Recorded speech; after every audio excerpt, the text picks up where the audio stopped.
A todas y todos, gracias por acompañarnos en esta transmisión desde la página de Facebook de la revista Cultura Libre.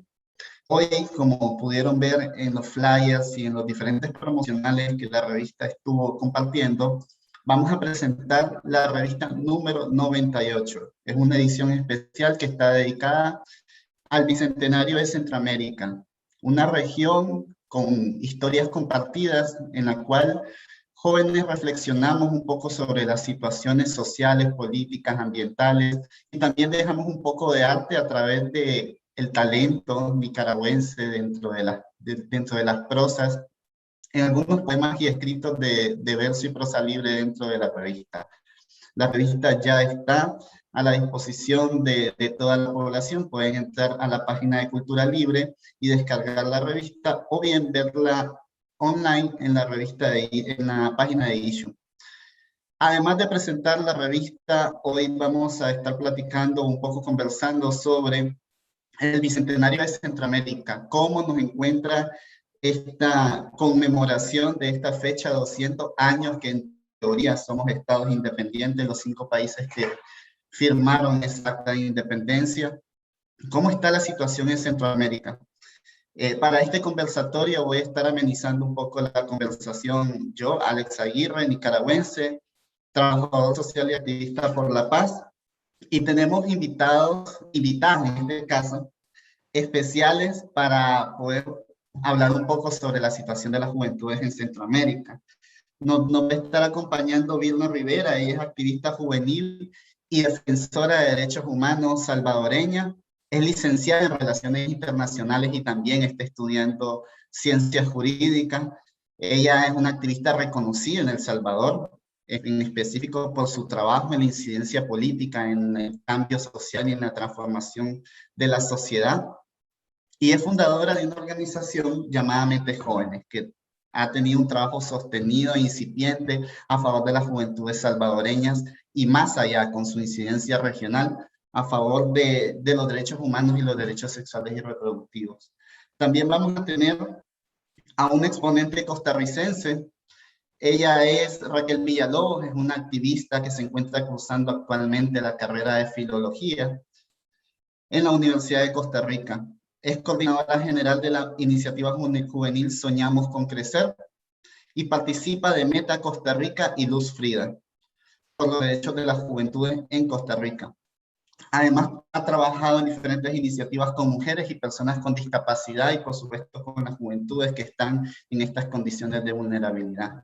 Bienvenidas, chicas, y gracias por haber aceptado pues, compartir un poco este espacio, un espacio de reflexión, pero también de crítica y discernimiento a través de los medios digitales que tenemos a la disposición en una Centroamérica que nos encuentra con crisis políticas, con democracias desgastadas y con una crisis sanitaria que, como si no fuera suficiente, está afectando nuestras vidas, nuestros sueños y nuestras aspiraciones. Bienvenida, Birna. Hola, muchas gracias por la invitación. Un gusto poder compartir con ustedes un poco la experiencia y lo que se ha estado viviendo desde El Salvador y poder unificar un poco pues todas nuestras realidades y lo que Centroamérica en estos momentos está pasando en términos de democracia y cómo esto nos viene a golpear a las juventudes. Un gusto poder conversar este ratito aquí con todos. Gracias, Birna.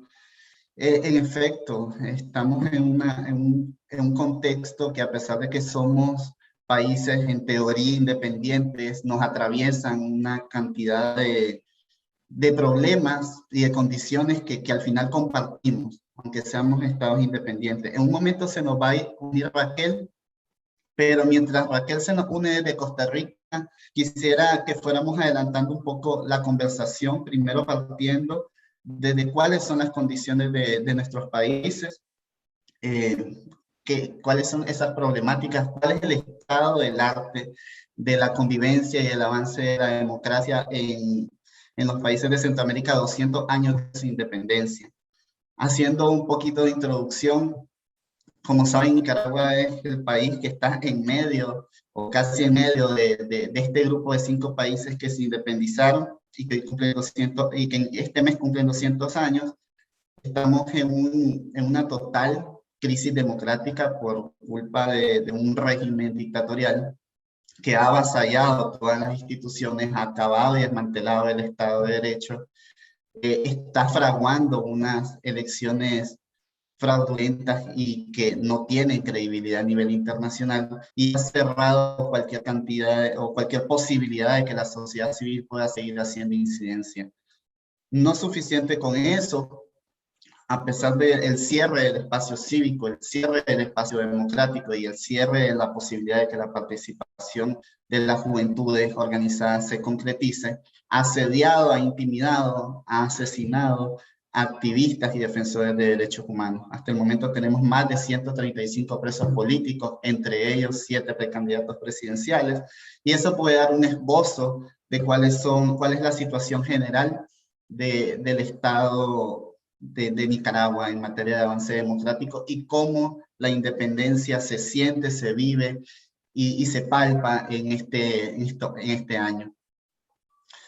Vamos a estar también luego avanzando de este estado del arte con un poco de cómo está la macrovisión de los estados centroamericanos, visto desde una visión regional, cómo todos estos pequeños problemas que atacan nuestros procesos democráticos y nuestros procesos de institucionalidad, de cómo el Estado de Derecho comienza a proteger en realidad los derechos humanos, cómo se conectan con otros países de Centroamérica y qué está haciendo el sistema regional que está configurado como tal para que los países colaboren y cooperen entre sí para que estas condiciones vayan tornándose a unas soluciones integrales, porque al final tenemos fronteras comunes que comparten problemas de narcotráfico, problemas de violencia, problemas de limitada cooperación transfronteriza, un incipiente comercio regional en el cual también se tiene que ver el tema de la economía y cómo está trabajando este sistema para que realmente la integración que está pensada para el desarrollo, la paz y la democracia, como dice el logo del sistema de integración, realmente funcione. Por ahí estaríamos redirigiendo la conversación en un segundo momento y esperaríamos a las chicas que se vuelvan a conectar porque al parecer se cayó la conexión. Ese es otro de los retos de Centroamérica, poder mejorar las condiciones de las telecomunicaciones. Deberíamos ser una región que tenga comunicaciones eficientes. Por aquí te tenemos, Birna, para que nos puedas contar un poco la situación de El Salvador a 200 años de la independencia de Centroamérica. Ay, muchísimas gracias. Perdón por el inconveniente con el internet que está lloviendo aquí. Bueno, primero creo que todos hemos escuchado de El Salvador en estos momentos, la situación que se está viviendo. Y bueno, sabemos que en América Latina en sí nos hemos enfrentado a varios desafíos y en este caso El Salvador no está exento de esto, ¿verdad? Y entra en sí la figura del actual presidente Nayib Bukele, que como sabemos ha generado preocupación, especialmente dentro de la comunidad internacional, y las inquietudes que crecen de cuál es el rumbo que el país estaría tomando en estos momentos. Es importante hablar también sobre el debilitamiento de las instituciones que El Salvador ha vivido en un año, bueno, 2 años aproximadamente que entra Bukele dentro de ya como presidente, y se empiezan a desmantelar instituciones como el Instituto de Acceso a la Información Pública, se empiezan a vivir amenazas a activistas de sociedad civil o todas las personas que se opongan como tal al gobierno actual. Probablemente dentro de los espacios muchas veces se habla muy poco sobre esto, ¿verdad? Porque sabemos que y reconocemos pues que Nayib Bukele tiene seguidores y tiene una fuerte presencia, incluso a nivel centroamericano. Muchos le admiran, incluso se han abierto sedes de nuevas ideas en Guatemala, con la idea de poder replicar esta figura, lo cual es muy interesante. Creo que la situación que ahorita el país vive es sumamente grave, pero dentro de esto no siempre está la esperanza. Uno, que desde sociedad civil se están haciendo muchos esfuerzos para poder llevar esto a voz pública de qué es lo que está sucediendo y de momento pues el autoritarismo que estamos viviendo, justamente con el fin de poder evitar entrar a este periodo de dictaduras, aunque el camino y los pasos que se llevan no están muy distantes a lo que otros países en Centroamérica han estado viviendo, como es el caso de Nicaragua, Honduras. Hemos visto las protestas que se han dado en Guatemala. Y justamente antes de entrar al espacio y en vivo hablábamos un poco sobre que de momento quizás el movimiento como tal y los salvadoreños nos está tocando ser reaccionarios porque se han dado tantos cambios en tan poco tiempo y justamente hoy se dio una marcha para salir a protestar contra la ley del Bitcoin, contra las reformas que se han hecho al Instituto de Acceso a la Información Pública, las modificaciones que se quieren hacer a la Constitución salvadoreña de 261 artículos, que es casi toda la Constitución, donde se tocan temas como la libertad de expresión y todo lo que se está dando ahorita. Realmente todo ha sucedido tan rápido que es bien difícil poder abordar cada una de las temáticas y cómo ha estado profundizando, especialmente en el tejido salvadoreño y en el tema de juventudes que ha venido a generar una ola de violencia, de personas desaparecidas, muertes que se ocultan incluso por el mismo Estado con el fin de poder mantener la imagen del famoso Plan Control Territorial.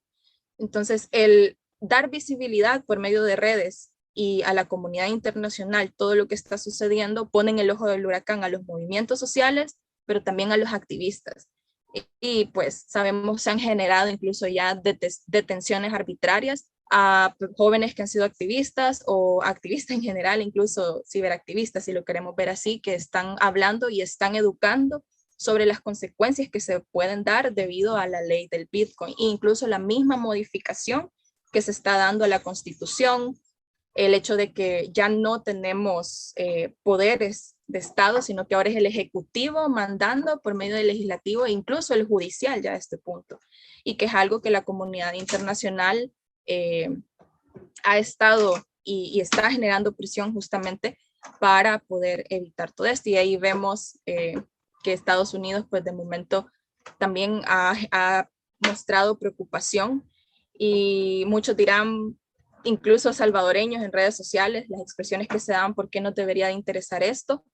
Realmente nosotros tenemos más de 2 millones de salvadoreños en el exterior y el debilitamiento de, en este caso con Estados Unidos, tampoco es como muy conveniente a todo lo que está pasando en estos momentos en el país. Es como una breve reseña de todo lo que se ha dado, incluso en un mes, y de todos los cambios y aprobaciones que se dan desde la Asamblea Legislativa tal cual.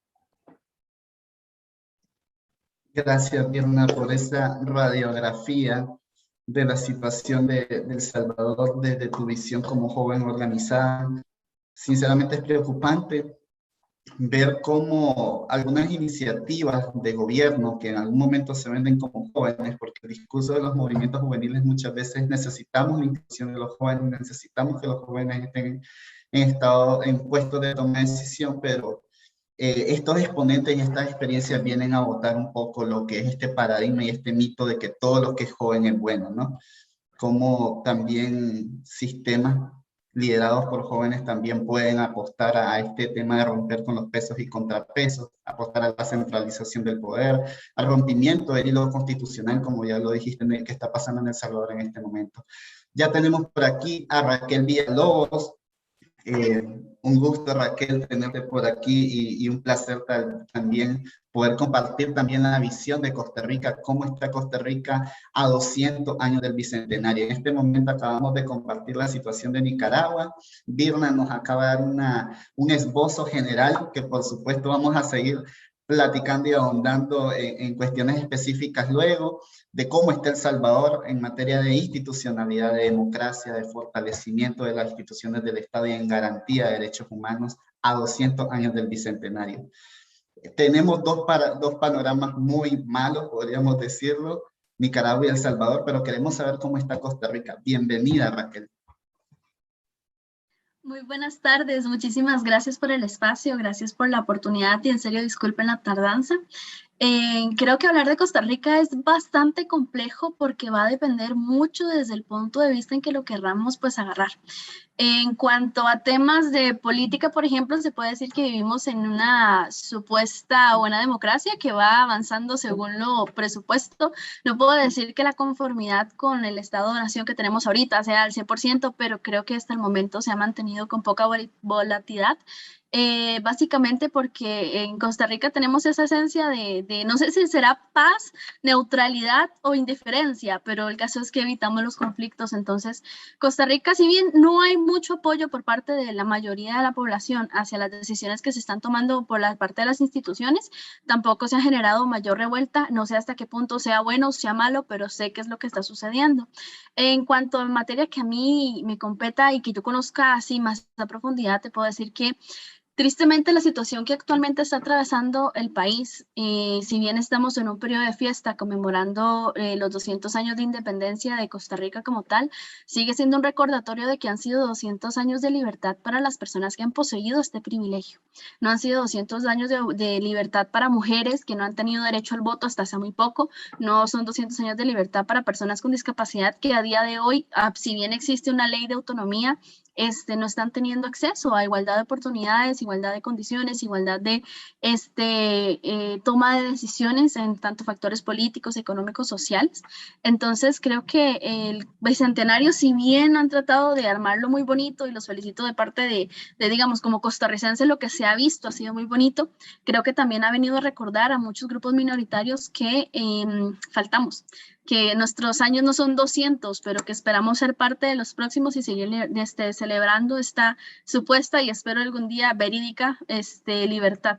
Entonces, te diría que en cuestiones de Costa Rica y en materia de Costa Rica, en cuanto a derechos humanos, depende de los derechos de quién, en cuanto a economía, depende de para quién, en cuanto a salubridad, depende de para quién, y creo que es el gran problema que tiene Costa Rica, es una segregación enorme entre quien puede y quien no puede, entre el buen tico y el mal tico, entre la persona nacionalizada y la persona migrante, se ha hecho toda esta división de lo bueno, porque tristemente se ha dicho Costa Rica busca lo puro, lo casto, lo blanco, lo europeizado, y no se ha tratado de dar enfoque a lo verdaderamente importante. Así que creo que actualmente en Costa Rica hay una moral dividida acerca de qué sentir, acerca del bicentenario, y creo que es el gran problema que tenemos. No tenemos muy claro qué está pasando, no se hablan estos temas, no están ahí en el foco de la mira pública, no se están abordando en las noticias, nadie está diciendo nada más allá de las personas que estamos en espacios de activismo, recordando constantemente de estas situaciones, pero creo que hay un gran avance, pero también una gran necesidad de reconocer que nuestro avance no es completo y tampoco es maravilloso y no es la Suiza mirando atrás. Y hace poco estuvieron, por ejemplo, saliendo casos de personas que vivieron violencia psiquiátrica. Y eso no se está hablando del bicentenario, que esas personas no están teniendo libertad, no estamos hablando acerca de la sobrepoblación carcelaria, no estamos hablando acerca de cómo se han desplazado a las comunidades indígenas en cuanto a temas de acceso a herramientas para la solidaridad se trata, no estamos hablando de quienes fueron desplazadas y desplazadas por el huracán, no estamos enfocándonos en todo Costa Rica. Entonces, Costa Rica desde afuera, por encima, está bastante tranquilo, pero si nos ponemos a escarbar hay mucho trabajo por hacer. Muchas gracias, Raquel, por esas importantes reflexiones. Me encantó el corazón de tu intervención de para quién sí hay bicentenario, ¿no? Es como hemos tenido 200 años desde 1821 de una eventual independencia, que en teoría la independencia debería ser progresiva, ¿no? De que vamos creando y construyendo democracia, libertad y Estado de manera progresiva, pero en estos casos hemos podido ver, al menos en Salvador, Nicaragua, que ha habido una regresión totalmente de la independencia, literal de la independencia de los poderes del Estado, que son bases para un Estado democrático, y en Costa Rica, de que siempre hay una visión sesgada de al final quienes tienen una categoría de ciudadanos, ¿no? Hay unos, pareciera que hubieran personas que son más ciudadanos que otros porque tienen más derechos que otros, y otras y otras.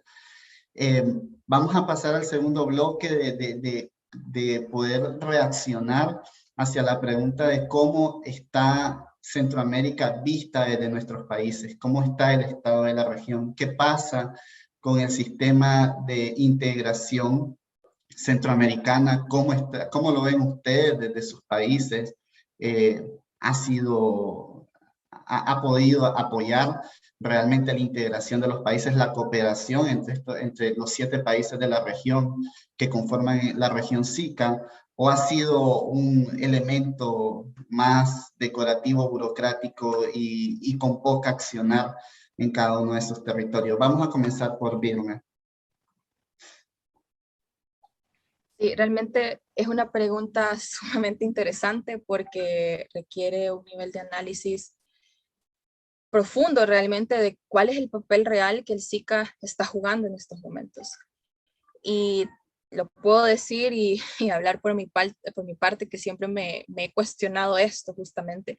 En El Salvador, como sabemos, desde que ha entrado la figura de Bukele bueno, el actual gobierno en estos momentos, quien está proponiendo una reforma de ley para poder extender su periodo presidencial y permitir la reelección indefinida al cargo, no hay un accionar por parte de, y yo creo que al inicio, incluso durante la pandemia, cuando El Salvador empezó a vivir medidas restrictivas sumamente fuertes, donde jóvenes estaban siendo golpeados por militares, la PNC estaba llevándose personas contra su voluntad, no hubo nunca un accionar por parte del SICA, o al menos un comunicado, como decían en algunos espacios de sociedad civil cuando nos reuníamos, algo, pero no había nada. Entonces, recuerdo que sacaban información o se daban los reportes y El Salvador era el país de las maravillas, y justamente a partir de eso es donde se empieza a tomar, que nos vamos a redes sociales, muchas personas lo venden así, es que El Salvador es el país de las maravillas de lo que está sucediendo, pero en realidad no hay una integración dentro de Centroamérica. El papel que él sí que está jugando en estos momentos ha sido más decorativo, como tú mencionabas en este caso, y es la forma como en muchos espacios el momento del diálogo se ve, y desde los espacios de juventudes incluso, no hablo por otros espacios o partidos políticos, sino espacios de juventudes donde nos hemos sentado a dialogar sobre estas cosas. Es más decorativo. Se presentaron o se buscó diálogo, incluso con el mismo SICA, pero ha sido bien difícil. Recuerdo que se dio el espacio de SICA Joven, que fue aquí en El Salvador incluso, y se buscaba dialogar sobre toda esta cuestión del debilitamiento que en aquel momento El Salvador empezaba a tener dentro del poder judicial, el poder legislativo incluso, y cómo el legislativo se empezaba a imponer sobre estos dos, donde magistrados ya estaban viviendo amenazas por tener casos de investigación contra funcionarios del gobierno actual. Y las juventudes queríamos dialogar esto, y lo que se hizo fue que se coactó y se silenció a este grupo de jóvenes dentro de esos espacios. Entonces, realmente el papel es más decorativo, no ha habido ningún accionar, incluso contra la situación que se ha dado en Guatemala, Nicaragua, Honduras, Costa Rica. No hay pronunciamiento, se ha quedado más en informes, tenemos que hacer esto, hagamos aquello, pero en realidad el espíritu de unidad y de fortalecimiento de la democracia centroamericana se ha perdido, definitivamente. Se ha perdido el enfoque de juventudes y se ha enfocado más en el aspecto del mantenimiento, incluso del poder, dentro de las mismas personas que están representantes de esta instancia. Gracias, Virna. Es interesante escuchar tu opinión sobre la unidad y la integración centroamericana, bien desde el punto de vista de la institucionalidad de la integración dentro del el sistema como tal, oficial, que está organizado como tal, porque precisamente la Casa de Centroamérica sí que está en El Salvador. Entonces es como ustedes sienten con mayor intensidad y cercanía cuáles son los pasos que ha dado esta institucionalidad que también en teoría defiende derechos y que ha hecho caso omiso y ha volteado la cara ante las violaciones de derechos humanos y el desmantelamiento de la institucionalidad y los estados y el avance de los autoritarismos y los centralismos en Centroamérica. Para hacer una pequeña intervención por Nicaragua, ha pasado exactamente lo mismo. Desde 2018, la sociedad civil, y en específico la sociedad civil joven, ha generado algunas comunicaciones hacia esta institucionalidad y no hemos tenido respuestas positivas. Igual hemos querido ver, aunque sea un comunicado, aunque sea algo, un buen oficio diplomático, con un lenguaje diplomáticamente correcto, como se dice comúnmente, pero ni eso, no hemos tenido una comunicación. Y también sabemos que el mismo sistema, la gobernanza del sistema está en crisis. Actualmente el sistema de integración no tiene un secretario. En teoría, a Nicaragua le tocaría asumir la Secretaría General del SICA, pero un Estado totalitario con un régimen dictatorial y con unas elecciones fraudulentas en puerta no puede asumir la institucionalidad del sistema de integración. Esa es la visión de El Salvador y de Nicaragua, pero quisiéramos saber cuál es la visión del sistema de integración de la Unidad Centroamericana desde Costa Rica. Cuéntanos un poco, Raquel. Bueno, creo que es también complicado porque vuelve a depender mucho, pero si estamos hablando de rasgos generales, que se diga, se está viendo que se esté logrando el objetivo que se dice cumplir, se está viendo el enfoque de juventudes, se están contemplando los derechos humanos, medioambientales, se está contemplando todo lo que se tiene que contemplar según lo que se propuso y para lo que fue fundado, no.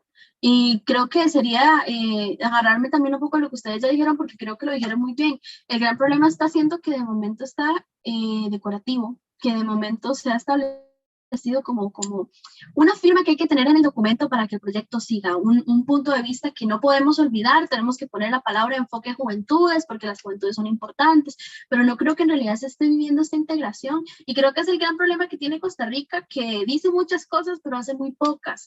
Nos enfocamos mucho en lo bonito que se ve el titular, pero rápido nos olvidamos de qué es lo que en realidad está sucediendo con esa información y con esas iniciativas. Y para pruebas me remito, tenemos el Acuerdo de Escazú.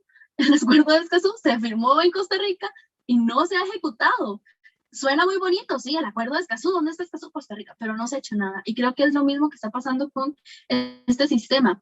Está muy bonito, suena muy bonito, qué lindo, qué bonita idea, pero no está haciendo nada más que ser una idea. Yo personalmente les puedo decir que como activista y en la trayectoria que he tenido, se lo he escuchado mencionar escasas veces, más que cuando se ha preguntado, no. Que yo haya visto que haga espacios, que genere iniciativas, que se haga lo que se dice que se está proponiendo y que se está logrando, no. Entonces creo que es un gran problema, porque si bien salen los reportajes, no está saliendo donde es en verdad necesario, que es en los cambios. Así es, totalmente de acuerdo. Incluso el sistema de integración no tiene una instancia propia de juventud, una pequeña oficina, una secretaría de juventud o un programa formal de juventud, más que una marca. Tiene una marca que sirve para hacer eventos de jóvenes, pero no hay una integración real, sustantiva y palpable de las juventudes dentro de las políticas regionales. Al final las juventudes no estamos realmente integradas dentro de la integración centroamericana. Y es importante ver cómo también la integración no llega, no toca, no cae hasta Costa Rica. Es como que el sistema de integración se queda solo alrededor de la Casa de Centroamérica. Los salvadoreños, si les preguntas sobre el SICA, sí tienen una noción e incluso pueden generar algún tipo de crítica, pero muy difícilmente los jóvenes de República Dominicana, Belice, Costa Rica y Panamá, que son los que están en las puntitas, no sienten y no han vivido la integración porque no se ha podido realmente integrar a las juventudes. Pasando a la última parte del conversatorio, sería interesante saber sus percepciones, sus opiniones alrededor de qué podemos hacer nosotros como ciudadanos, ciudadanas, ciudadanos jóvenes dentro de este proceso de integración que, si bien hemos dicho que es decorativo, que está un poco obsoleto, que hace falta repensar y meterle un poco de imaginación al proceso de integración para que realmente llegue a donde debe llegar, como dice Raquel, que al final es a las personas que son el centro del desarrollo. ¿Qué podemos hacer nosotros como ciudadanas y ciudadanos jóvenes dentro de la sociedad civil? Y si podemos aportar un poco más al debate, ¿cómo se ve la comunidad internacional fuera de Centroamérica? Porque ya hablamos de Nicaragua, El Salvador, de Costa Rica, hablamos de la institucionalidad de la integración y de la unidad centroamericana, pero hay otros actores afuera. Comenzaría por Raquel. Creo que al hablar de juventudes y al hablar de enfoques y algo tan importante como sería la manera en que estamos gestionando las entidades que se supone están velando por los derechos humanos y que sean cumplidos, la prioridad sería que se empiece a tomar en cuenta lo que en verdad se dijo. Y creo que es un poco redundar, pero que se empiece a ver de qué forma cumplir los objetivos. Creo que de momento tenemos una larga lista de cosas por hacer que primero tenemos que asumir antes de crear nuevas estrategias. Se ha dicho mucho acerca de lo que vamos a hacer como jóvenes, se ha dicho mucho de lo que al menos en Costa Rica se piensa trabajar y mucho acerca de la alianza, pero personalmente yo no he visto la alianza, no he visto las juventudes y no he visto los resultados. Creo que lo primordial es generar un equipo, una comitiva que sí contemple juventudes, que no sean nada más las mismas 4 personas que están haciendo activismo desde los 16, pero ya tienen 38, 40 años. Sí, qué bonito, en su momento fueron activistas jóvenes, pero necesitamos juventudes nuevas, necesitamos mentes brillantes que tienen 15, que tienen 16, 17, 20, 30, que están integrándose al activismo, que también se abran las puertas a que haya nuevas consultas, que no sean nada más las personas conocedoras acerca de la temática, que también sean aquellas que no saben, pero desean aprender, o aquellas que sí saben, pero nunca se les ha dado la oportunidad de preguntarles. ¿Qué pasa con todas esas grandes mentes brillantes y jóvenes que tienen tanto para decir, pero que nunca se les ha dado el espacio, que nunca le han preguntado qué quieres, cómo podemos hacerlo, qué ideas tienes? Entonces creo que antes de pensar cómo vamos a hacer con lo que viene, tenemos que ver qué hacemos con lo que ya tenemos. ¿Cómo vamos a ordenar este enredo? ¿Cómo vamos a desenredar tanto nudo? ¿Y quién vamos a poner a trabajar en eso? ¿Vamos a dejar a las mismas 5 personas que siempre dan la cara? ¿Vamos a dejar que sea algo que pasa por debajo de la mesa? ¿O vamos a empezar a tomar iniciativas fuertes y decir, ok, vamos a establecer a esta persona para que lidere un grupo, vamos a hacerlo por cantones, vamos a hacerlo por distritos, vamos a hacerlo a nivel nacional? ¿Cómo lo vamos a enfocar? ¿Qué derechos nos están faltando? ¿Qué comunidades no están teniendo representación? ¿A quién le podemos preguntar? ¿Y cómo pensamos aliarnos a otras entidades, sean gubernamentales o internacionales, privadas, públicas, que nos vayan a apoyar en materias que no conocemos? Gracias, Raquel, definitivamente. Justamente en mi artículo yo hablo un poco sobre la participación llevada por los jóvenes, que es un nuevo concepto que se está hablando dentro de las organizaciones juveniles globales. Y es también esto que tú mencionabas bien, cómo otros jóvenes están tomando decisiones, que realmente hay un relevo generacional, porque hay una crisis de relevo generacional. Hay personas que siguen hablando como jóvenes y ya no son jóvenes, o hablan por los jóvenes, o a través de los jóvenes, que al final es instrumentalización del liderazgo joven.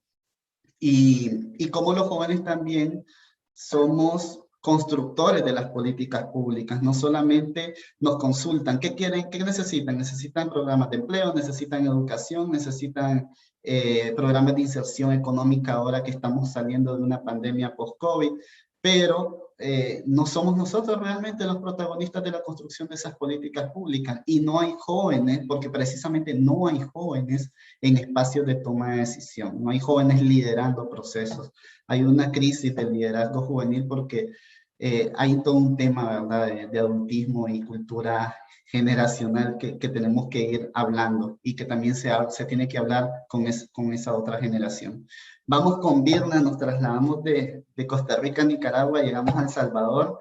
La misma reflexión, cómo podemos nosotros desde las juventudes organizadas aportar a estos procesos de integración, y cómo la comunidad internacional también debe jugar un rol preponderante, importante en estos procesos. Creo que me sumo a lo que mencionaba Raquel respecto a que creo que antes de hablar de cuáles son los siguientes pasos, es cómo solucionamos este enredo que tenemos. Y creo que el enredo que hablábamos es un enredo mucho más profundo, más allá de lo que vivimos actualmente. Esto es algo mucho más profundo que viene de cicatrices o de conflictos que todavía no hemos logrado transformar en nuestra región tal cual. Y lo puedo decir por el caso de El Salvador, cuando hablamos del tema de la guerra. O sea, sí se dio una firma de los acuerdos de paz que ayudó al cese del armamento y se transformó ya no en una guerra con armas, sino que fue una guerra política, donde tuvimos por años Arena, el FMLN luchando por el poder. Ahora entra un nuevo actor político.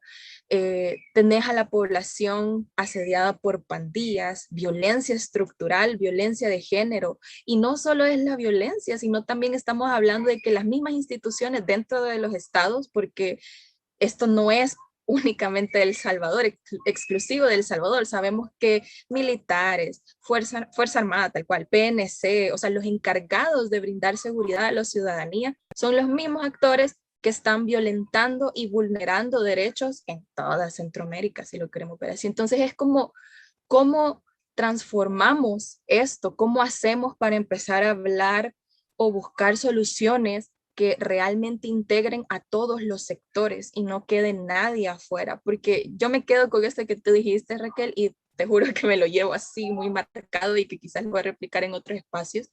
Y es esto de realmente el Bicentenario no es para todos. Hablar de seguridad no es para todos, no es para una chica que haya sufrido abuso, no es para un joven que durante la pandemia haya sufrido detenciones arbitrarias, o una madre llorando a sus hijos porque no los encuentran y porque las autoridades, quienes son las encargadas, no hacen nada. Entonces, creo que tenemos que empezar a hablar de esto, cómo solucionamos estos problemas de estructura y cómo empezamos a hacer políticas públicas que sean más integrales para todas, todos y todes acá. Entonces, a mí me marca, y creo que pensando un poco sobre esto realmente, de cuál es el papel que jugamos como sociedad civil, yo siempre lo he dicho, la mejor arma es la educación. Y es una palabra trillada, pero muchos desconocen el papel del SICA, y así como desconocen el papel del SICA, desconocen cómo es el mismo funcionamiento de nuestros propios estados, del mismo sistema electoral, del mismo sistema de partidos. Entonces, para empezar a hablar de liderazgos transformacionales, realmente necesitamos empezar a educar a la población realmente de qué son esas cosas que tienen que conocer y cómo en verdad se da la defensa de derechos humanos desde los territorios, desde mi metro cuadrado incluso.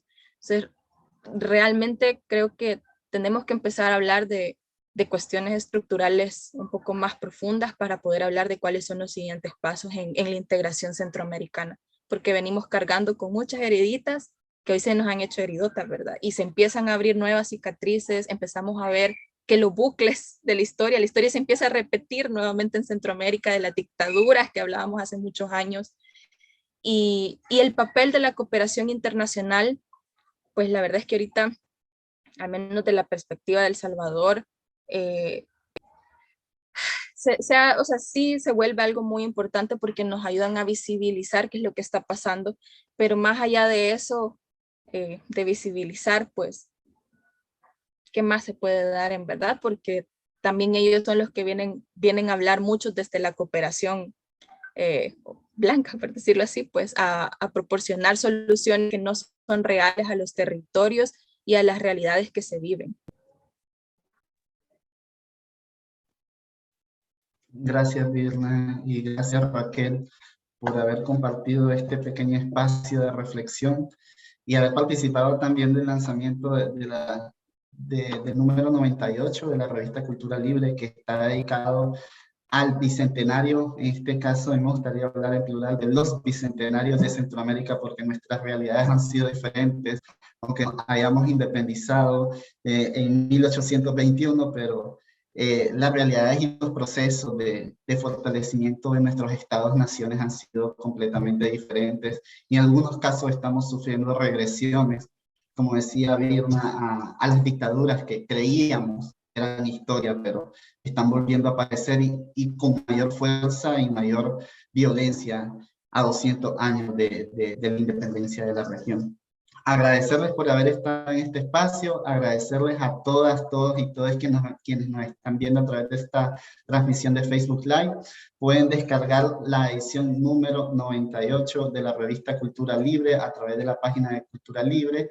El link está en redes sociales, es totalmente gratuito y están invitados, invitadas a poder colaborar con esta revista en sus publicaciones futuras. La revista tiene muchas publicaciones al año y acepta las creaciones literarias y de artículos de opinión que los jóvenes y las jóvenes de Nicaragua, y en este caso de Centroamérica, quieren expresar a través de esta publicación. Nuevamente, muchas gracias y nos vemos en otra transmisión.